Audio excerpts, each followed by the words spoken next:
The Tom Woods Show, episode 2160. Prepare to set fire to the index card of allowable opinion. Your daily dose of liberty education starts here. The Tom Woods Show. Hey folks, if you've decided it's best not to have your kids educated by people who have declared war on you, then consider the self-taught Ron Paul curriculum. Instructors like me will give your kids an unfair advantage and an education you and I could only have dreamed of. But make sure you join through my link, because only there do you get my $160 worth of free bonuses. My link is ronpaulhomeschool.com. Hey folks, Tom Woods here, delighted to be joined once again by our old friend CJ Kilmer, who hosts the Dangerous History Podcast, which you can check out at dangeroushistorypodcast.com. CJ pours an enormous amount of work and research into those episodes, and he's doing a tremendous job and has been for years getting real history out there to people like you and me. He, in particular, over this past weekend, I'm talking to you in mid-July 2022. Just last weekend, I had the privilege of hearing him speak at my own event. I put on an event in Orlando, and CJ spoke on propaganda, which we're going to be talking about today. We're going to talk about a particular historical event that involved propaganda, namely British propaganda in World War I primarily, but then also perhaps a bit of American propaganda. But I do want to mention he was speaking at a special members-only event I held for members of my School of Life program, which I launched back in February for people who are tired of whining and complaining and who actually want to build and do something. For people who feel like, they're coming for our food, for our affordable energy, for our children's minds, for our jobs. Maybe it's time we stop debating the non-aggression principle and actually do something practical to defend ourselves. How about that? How about we cooperate with each other to see what kind of world we can carve out of the ruins that these people have created? Let's see if we can pool the many, many talents we all have collectively and build something that our children will find worth living in. That's what we're trying to do over at the School of Life. So I had CJ come and talk about propaganda, because you need to be on guard against it. You need to know the tactics they use. And you can even perhaps think about why propaganda is successful and use that knowledge ethically to spread genuine knowledge. So my event in Orlando that I had over the weekend was all practical topics. It wasn't debating this little how many angels can dance on the head of a pin argument against that one. It was all practical questions. People walked away with big to-do lists in their notes. So we're reopening for a few days in early August to bring more members in, and then we're closing it up again. So get on the wait list and be part of this. TomSchoolofLife.com. That's the website, TomSchoolofLife.com. CJ Kilmer, welcome back to the show. Hey, Tom. Great to be with you again. I feel like I haven't spoken to you in almost 30 hours. Yeah, I know. We just saw each other, of course, over the weekend at my in-person event that I did for my School of Life people, and you gave such a great presentation. I would say I have been to many, many events. I don't know that I've ever seen people happier and more satisfied with how an event went than at that thing. And the speakers were all great. It was all good, practical topics. Then we closed out with comedy from Dave Smith. What more could you ask for? So it was tremendous fun. So everybody remember, TomSchoolofLife.com. That is where the cream of the crop are to be found, the people who are tired of complaining and want to build things. So you talked about propaganda, and that is a natural topic of conversation here, because all day long we deal with propaganda. I mean, these days, even the headlines in the newspapers are propaganda. The headline half the time tells you the way you're supposed to think about something. I was just talking the other day to a reporter who's been covering these Dutch farmer protests, and you can just see the way the AP covers it. Well, Dutch farmers protest pollution caps. You think, oh, well, I like farmers, but pollution's kind of bad, so maybe the farmers are... So you get no sense of what this is actually all about. So you are doing an episode, or are you in the process of doing a series on the Dangerous History Podcast on propaganda, specifically in the British case during World War I? Am I remembering that right? Yeah, well, I've done a few standalone episodes related to propaganda recently, but yeah, I actually have studied propaganda in history since I was in graduate school. I actually took a graduate seminar on kind of 20th century propaganda, and I even wrote a big graduate school original research paper would have been a thesis, but I was doing a non-thesis MA at the time, but on British Empire propaganda in the early 20th century. And as part of that, I started to look into World War I propaganda, and pretty quickly I found out that pretty much all experts who have studied World War I propaganda agree that in terms of both the amount and kind of like the slickness, the effectiveness of propaganda during World War I, the British were definitely number one. And the United States actually was probably number two, even though the US was in the war for less than 2 full years, which is pretty impressive. So the series I'm doing is actually going to be on World War I propaganda in the US. And so I decided to do the first episode, which ended up being, I just kept working on it for like literally months. And it ended up being huge. I don't even know.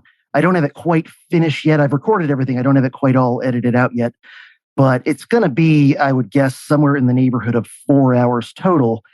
It just kept growing because the thing was, the US, like I mentioned, was only officially in World War I for less than 2 years, actually only a little over a year and a half. But for close to 3 years, while the US was quote unquote neutral, but not really, the British were running a gigantic covert propaganda operation. So anyway, this is going to be like a mini series. The first episode is just covering the British propaganda ops in the US during the period of alleged American neutrality. And then the subsequent episodes are going to cover different aspects of the actual American-made propaganda after the US intervention into World War I.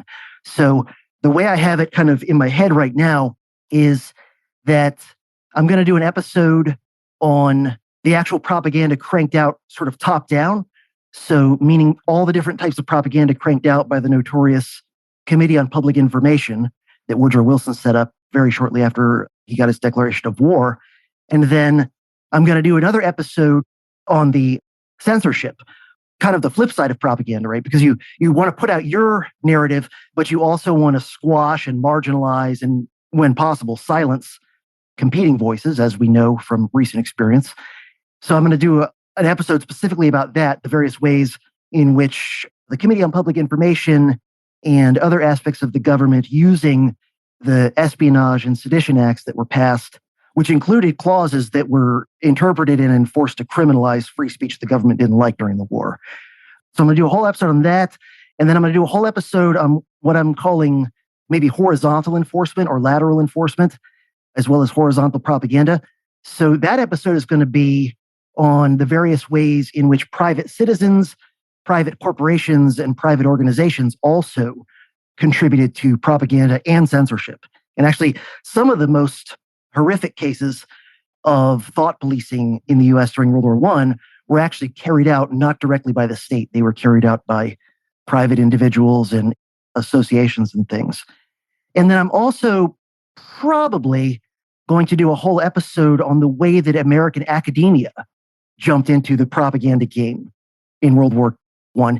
And a lot of American academia was already on board, even during the period of American neutrality. They were already, pro-intervention, pro-British especially, but pro-Allied in general, and anti-German. There was only a minority of American academia that either just wanted to stay neutral, and an even smaller percentage that were actually pro-German.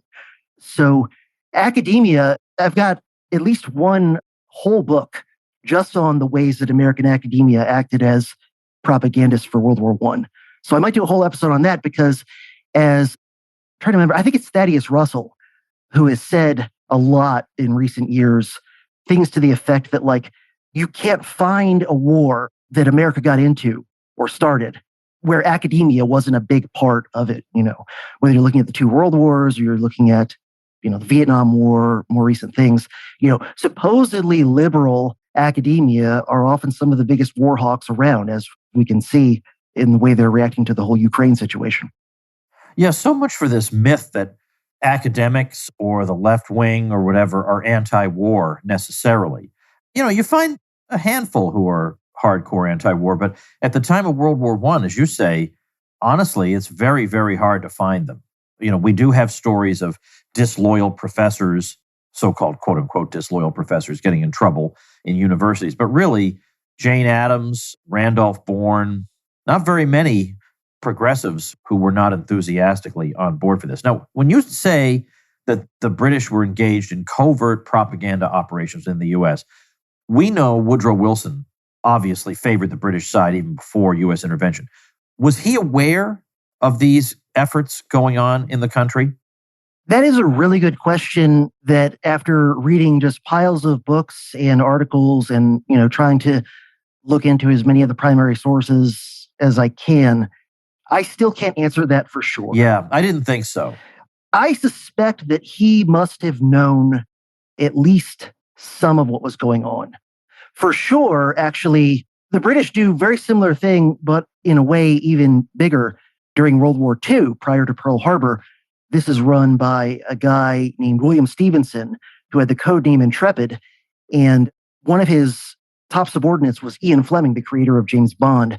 And supposedly the character of M in the James Bond novels was based on this guy, William Stevenson, who was an Anglo-Canadian covert operative who carried out all sorts of operations in the U.S. prior to Pearl Harbor. And in that case, for sure, we know that FDR knew what he was doing, and what he was doing, what William Stevenson and his cronies were doing in the U.S., violated U.S. law.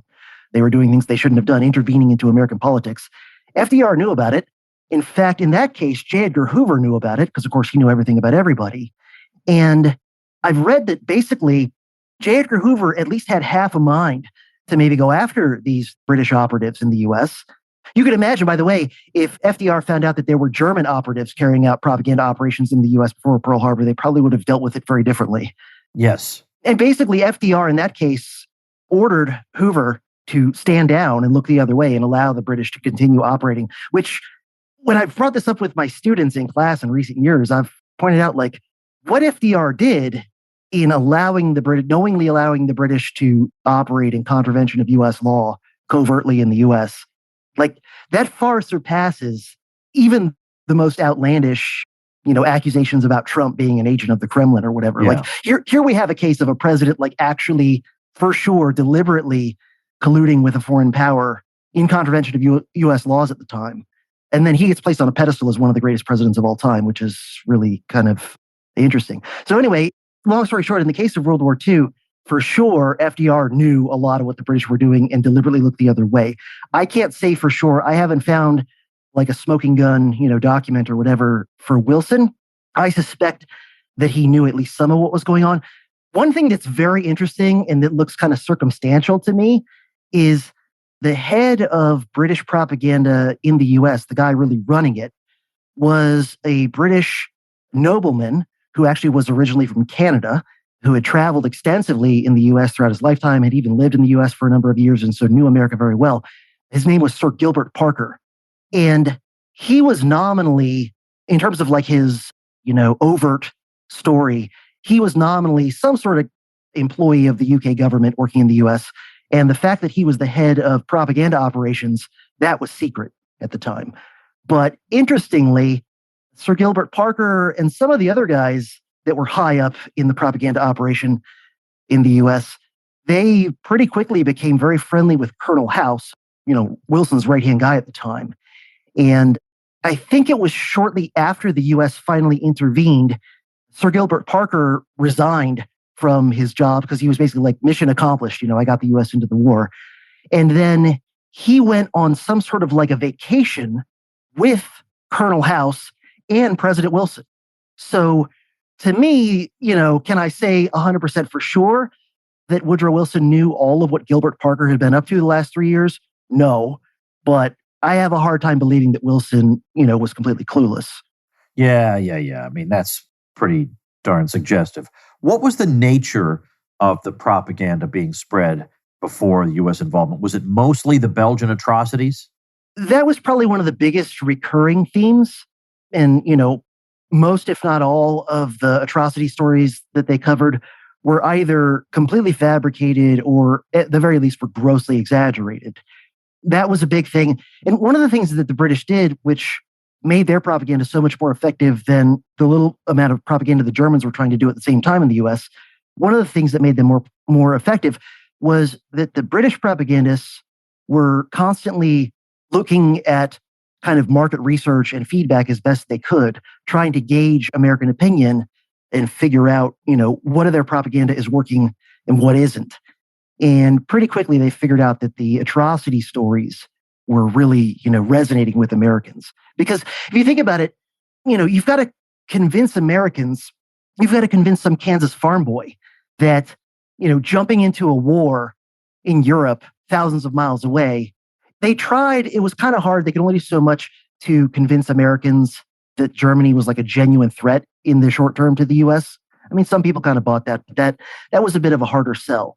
But a lot of what they did for sure was the atrocity storyline and someone's got to do something. Oh, aren't you a good person? Don't you want to be a humanitarian and save these, poor Belgian civilians? And then another one that they kind of tried to turn into an atrocity narrative was the U-boat warfare. They tried to portray the German U-boat warfare as being more sinister than it really was. They concocted a lot of stories of, German U-boats strafing and shooting at lifeboats after they sank a ship, like all these sorts of things. And what's really interesting, and something that I cover extensively in the episode, is most Americans back then and even today have no idea that it was the British who first broke the laws of warfare at sea during World War I. That they, almost immediately from the time they entered the war, they slapped a total blockade against Germany that included mining the hell out of the North Sea. And in a whole bunch of ways, the blockade they did on Germany broke pre-existing rules of naval warfare that had been worked out over the centuries. And among other things, they didn't really differentiate much between, enemy and neutral merchant ships. And also, the British were trying to keep everything out of Germany, including food and medicine and things like that. And so hundreds of thousands of German civilians starved or died of, related things like disease and malnourishment over the course of the war, far beyond, like orders of magnitude beyond whatever the real, because for sure, civilians were killed in Belgium and in some of the occupied areas of France. There's no question that happened. It always happens in war. But, when you total the number of German civilians who died due to the British blockade, it's not even close. And most Americans had no idea that that was even happening. And most Americans today, most Americans don't know much about World War I anyway. But even those who do, the starvation blockade of the British might as well not have happened. Now, it's true that the German U-boat blockade also broke pre-existing, rules about warfare at sea. But the Germans didn't start doing their U-boat campaign for, 8 months to a year after the British had already been trying to starve them with an illegal blockade first. And so, the Germans also were breaking the rules, but the point is they didn't do it first, and they were doing it in retaliation after the British did it first. But because of how effective British propaganda was, the American people had no idea the truth of this. And in fact, one of the things that the British did like right away when they went to war, which was an absolute masterstroke, literally the first British offensive operation in World War I was a propaganda move. And what it was they sent a ship, a specialized ship designed to lay and maintain underwater telegraph cables. Because back then, you had telephones, but you didn't really have long distance telephone service. And so your best way of communicating over great distances, especially across oceans, was still the telegraph. And so there were telegraph lines laid across the Atlantic Ocean connecting the US to, a lot of the major countries in Europe. And so the very first offensive operation the British did in the whole war, literally like the morning that they declared war on Germany, they sent this ship out, and they had already planned this well ahead of time. I don't even know, at least months, if not years in advance. They had done the recon. They knew exactly where the telegraph lines going from Germany to the US were. And so within hours of declaring war, they sent the ship out. It destroyed the German telegraph cables that went to the US. And the British never let those be repaired or replaced for the duration of the war. And of course, meanwhile, they made sure all their own telegraph cables to the US were, always up and running. And so literally from day one, the British had what you might call narrative hegemony, because almost all information going to the United States about what was going on the ground in the Western Front had to funnel through British telegraph cables. And for sure, the British government was being very selective on what they would allow to be transmitted, and they were keeping tabs on all of it. So, for example, let's say an American reporter is observing and reporting on the Western Front and wants to send a story back to their home paper that they worked for that in some way either reflects badly on the Allies or reflects well on Germany. Well, probably the British aren't going to allow that to go through their telegraph cables, right? So this is a beautiful example of invisible censorship. It creates unknown unknowns because American newspapers and the American public, they have no idea that they're only getting one very carefully crafted narrative of what's going on the ground in Europe. Now, other themes aside from the atrocity stuff, the U-boat warfare, of course, the Lusitania was a big deal when that happened. And, the British were happy to craft a particular narrative of that, which I get into in detail in the episode. There's a lot of things about the Lusitania that are really fishy and that don't fit with the commonly believed narrative in the US and UK. And then they made up a whole bunch of other stuff on top of it, like that the Germans were celebrating it as a holiday, which wasn't true. But other big themes in their propaganda that they were pumping into the US would be things like Germany is a uniquely evil, militant, aggressive empire, which, if you just think about it for a minute, for sure, the German regime of the time was a militaristic empire and all that. But who were their opponents? Their opponents were Britain, France, and Russia, who, guess what? They are also, in the early 20th century, militant, aggressive, expansionist empires, all three of them. So, but the narrative they're pumping into the US is like, no, it's totally different somehow.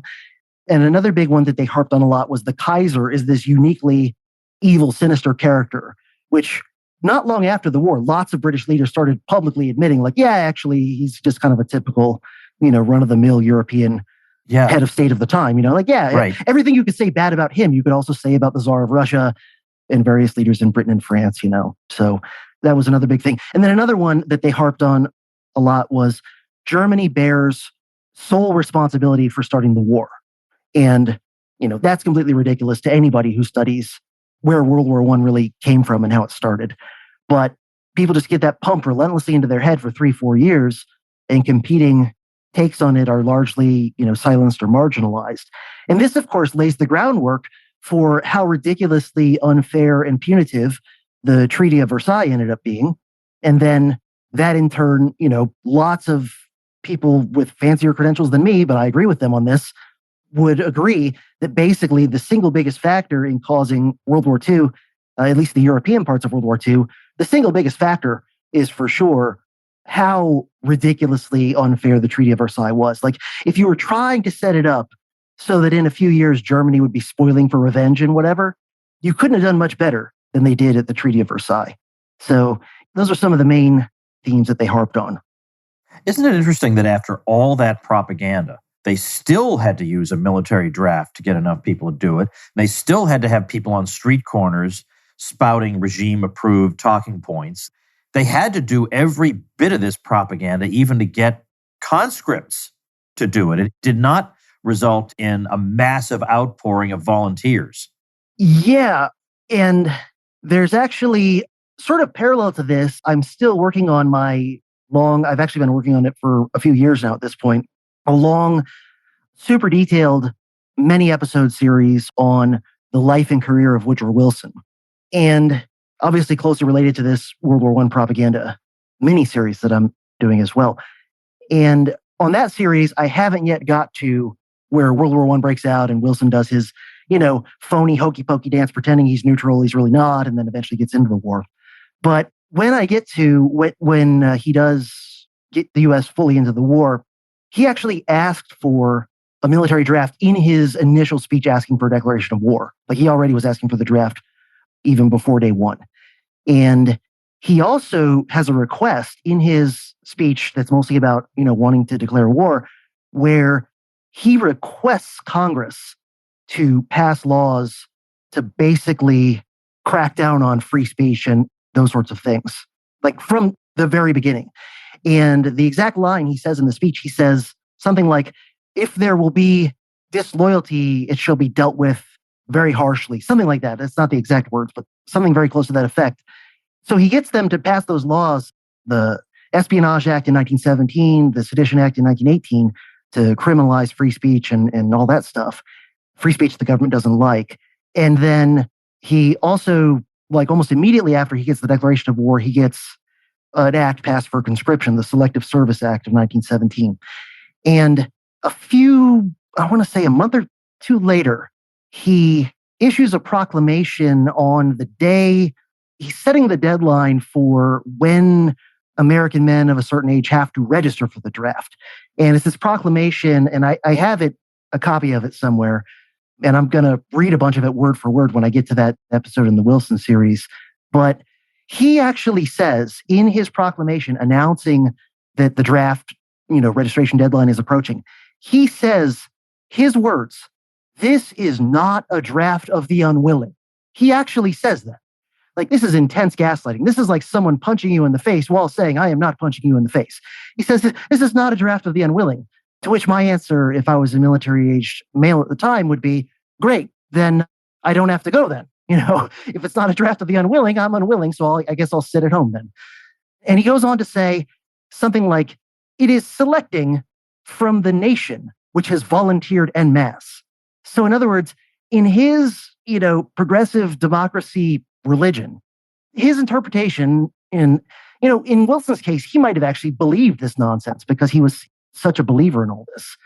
He's basically saying by Congress declaring war, he interprets that as the entire nation has volunteered to fight.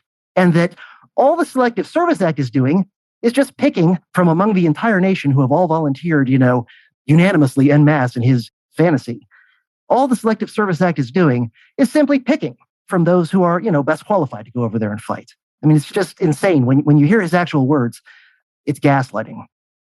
I want to say a quick word about, because you were talking about Versailles, and so I want to say a quick word about the revisionist historians, particularly a guy named Sidney Fay, because he wrote a revisionist account of World War I. Now, this was way before a lot of the documentary evidence was available to him, but in 1920, he got a revisionist article published in the American Historical Review, such that by the time you get to the 1930s, I would say maybe a majority of Americans believed the revisionist view of things, that it was a much, much murkier, the origins of World War I, than simply it was the terrible Germans' fault.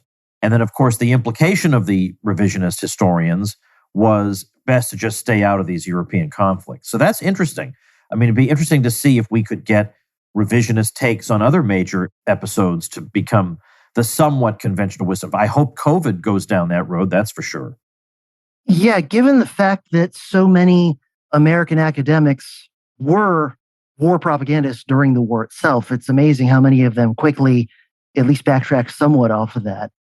And, in the 20s and 30s, when I cover this aspect of the 20s and 30s in my classes, I always tell students the 20s, and maybe even more so the 30s, were really a unique time in American foreign policy discourse, because the only other time I can think of where it was relatively allowed in the mainstream to really question things in that way would be the handful of years right after Vietnam. And that didn't even last as long as sort of the hangover after World War I. So, there's a lot of revisionist historiography, and, some of it's written by academic historians, some of it's written by people who are more like journalists and just sort of independent researchers. Harry Elmer Barnes does a lot on this. I think even Charles Beard did as well, if I remember right. And then you get to the 30s, and in the 30s is when you have Smedley Butler sort of hitting his high point as an anti-war, anti-military industrial complex speaker and writer. And it's amazing when you look at some of the stuff Smedley Butler was saying in the 30s after he retired, he was saying stuff so radical that the most far-out left-wing Democrat today would never say. And yet he was actually getting somewhat of a hearing in mainstream media outlets in the 30s. And then you also had the Nye Committee in the 30s, which was a committee in the U.S. Senate headed by an anti-war progressive senator named Gerald Nye. And they talk about saying things that would not be said today, right? Oh, I know. It's crazy. I mean, they really dug deep into the ulterior motives of the war, why the U.S. really got into the war, the various ways in which corporate America profited off the war. Really astounding. And they grilled people that I mean, J.P. Morgan Jr., the original J.P. Morgan, of course, was long dead by then, but they grilled his son, the head of the DuPont family at the time, they grilled. And I mean, good luck finding a Senate committee that'll do that today. Probably no one but Rand Paul would even be interested. But the Nye committee actually got the plug pulled on it prematurely because Gerald Nye, he was a progressive, but he was a progressive Republican from one of the Dakotas. And he was sort of like a Robert La Follette progressive. So he was good on war, he was good on civil liberties, that kind of thing. And in the 30s, when he was just digging into like the DuPonts and JP Morgan, most people who know the basics of American history will know, mid-30s, the Democrats not only had the White House, they had giant majorities in both houses of Congress ever since 1932. And they were fine with Nye looking into some of these corporate bigwigs, especially ones that were kind of more Republican than Democrat. But the committee got the plug pulled on it prematurely when they started to really kind of zero in on the Wilson administration itself. As soon as they started to do that, then, partisan hackery kicked in, and the Democrats running the Senate were like, all right, you're done, show's over. And that was that. So, as much as the Nye committee dug up, which is, pretty shady as it is, who knows what else they might have potentially gotten if they had been allowed to just run as long as Gerald Nye wanted to go. Yeah, boy, that's crazy. Anyway, CJ, I really believe you are one of the unsung members of our movement out there. And, you may say that's a nice compliment, but nobody wants to be unsung. You want to be sung, right? So we're going to sing the praises of CJ Kilmer. I was just looking back in my list of episodes because you mentioned Smedley Butler. And you and I did an episode on Smedley Butler on this show nearly 6 years ago. Holy cow. Yeah. Can you believe that much time has gone by? It was 2016. So we go back quite a ways, and you have been just churning out great historical content over and over again.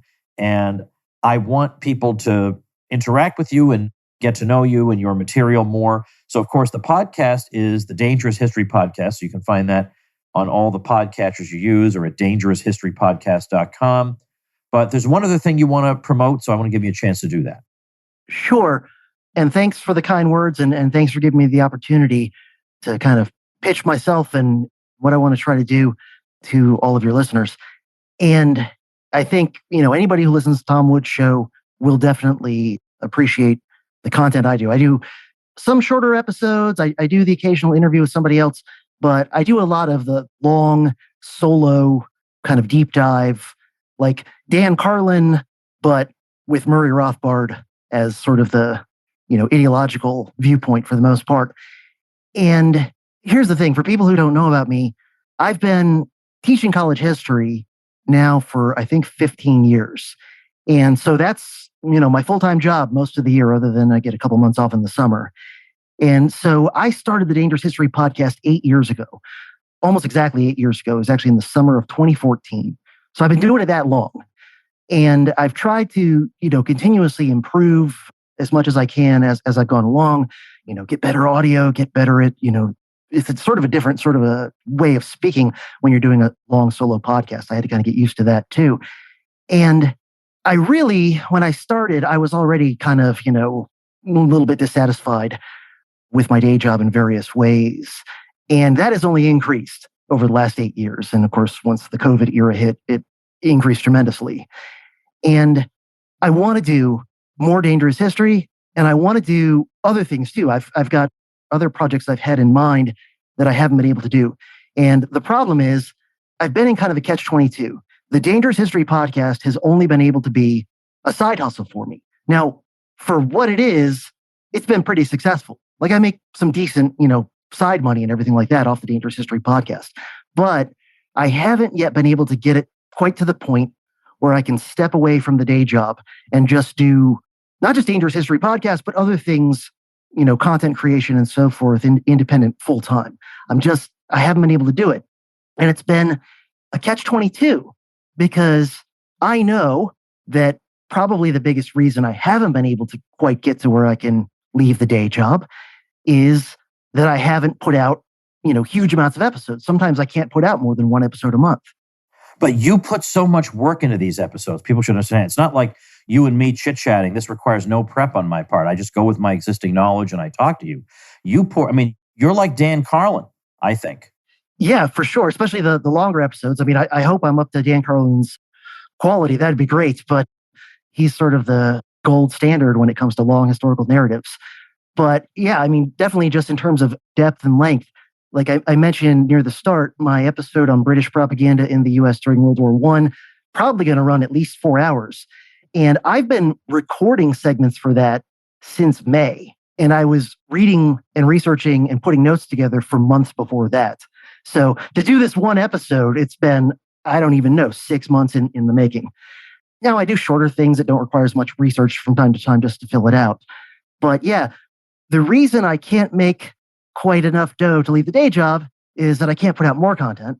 The reason I can't put out more content is because the day job eats up so much of my time and energy, at least when school's in session. Because, I think you taught college for a while, a long time ago, right, Tom? It's mentally exhausting. Yeah, I mean, I'm not on a roof building a house. I'm not running a race or anything, but it's mentally exhausting. Yeah, it really is. It really is. And it eats up a lot of your time too, because it's not just the classes you teach, you're grading papers, you're answering student questions, you're dealing with bureaucratic things, paperwork, whatever. And at least in my case, I have almost an hour commute to get to work as well, each way. So when school's in session, it really puts a limitation on what I can do as far as content creation. So I need to have that kind of ability to break away. And just to let people know, there were several things I was in the process of starting to get going right before COVID hit. So one of the things I was about to do before COVID hit was I was going to start a second podcast that I was going to call the Guerrilla Scholar Warrior Podcast, which is a little kind of slogan I've been using for a long time.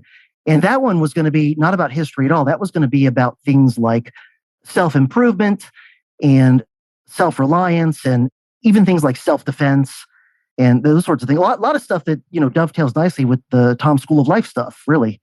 And I was getting ready to launch that one in early 2020. I bought the domain.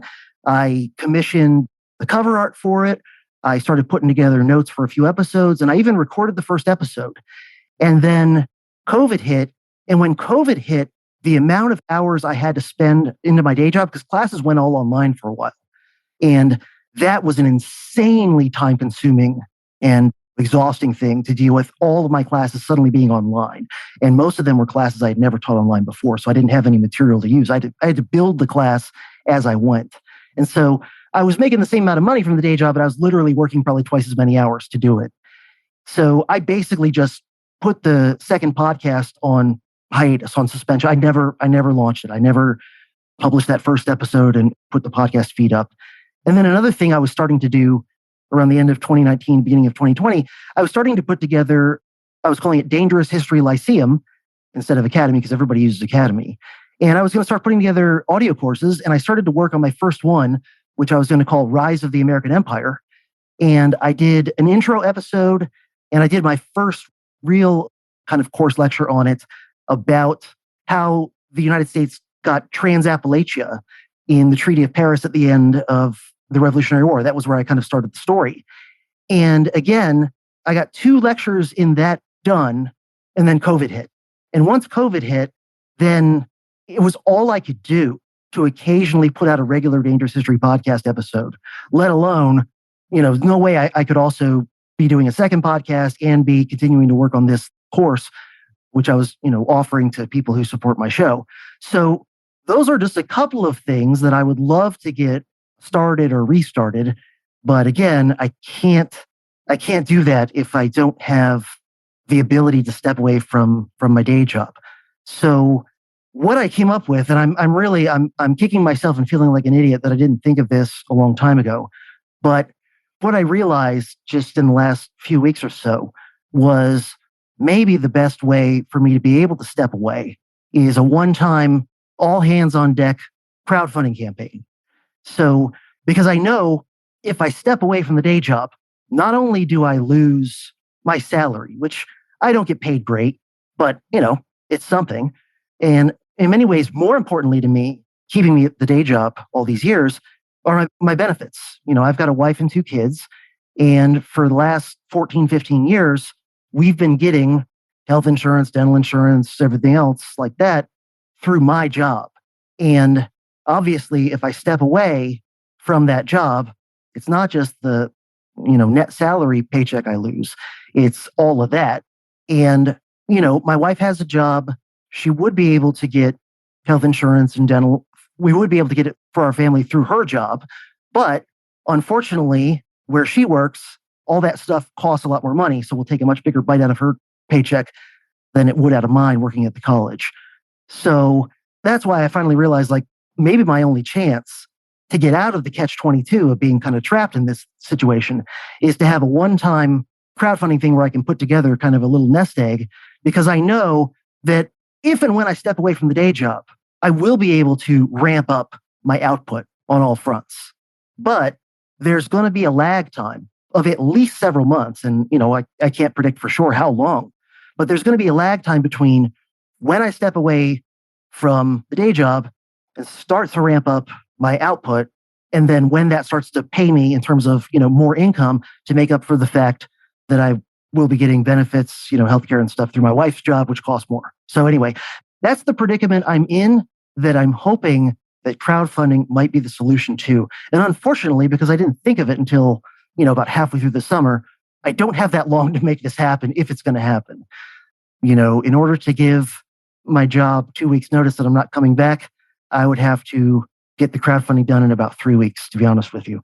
And, I have to say it, for all the complaints and problems I have with my job, most of the people I work with and most of the people who are, my supervisors and whatever, they're good people. I really haven't had any personal issues with any of them. So, I do want to do the decent thing and give them as much notice as I possibly can if I'm not coming back for this school year. So anyway, that's the situation that I'm in, and that's what I'm hoping that people will help me out with.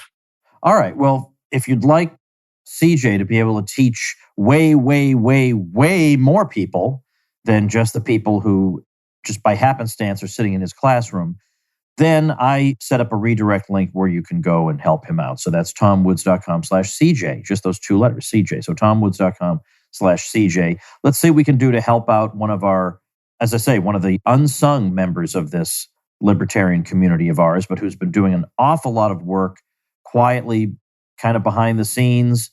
You may not see him at conferences, although you'll see him at mine. He speaks at my conference. But he's been doing great work, as you can see. You go to dangeroushistorypodcast.com. You can see for yourself that he puts in the time. He doesn't release stuff on the fly. He puts a lot of effort into it. He does that for us. So if you like and appreciate that, then let's do something for him. So tomwoods.com/CJ is the link for that. I'll have all this stuff up on the show notes page, which is tomwoods.com/2160. Well, thanks, CJ. Best of luck to you. Thank you, Tom. I really do appreciate it. All right, folks, let's help out our friend CJ at tomwoods.com/CJ. He's a good guy. He deserves our support. Go check him out, tomwoods.com/CJ. And of course, this is the caliber of person you're going to find inside my School of Life program. So you're going to want to be part of that too. So check that out. Sign up to be notified when we reopen at tomschooloflife.com. I'll see you all tomorrow. Become a smarter libertarian in just 30 minutes a day. Visit tomwoods.com to subscribe to the show for free, and we'll see you next time. Like the sound of The Tom Woods Show? My audio production is provided by Podsworth Media. Check them out at podsworth.com.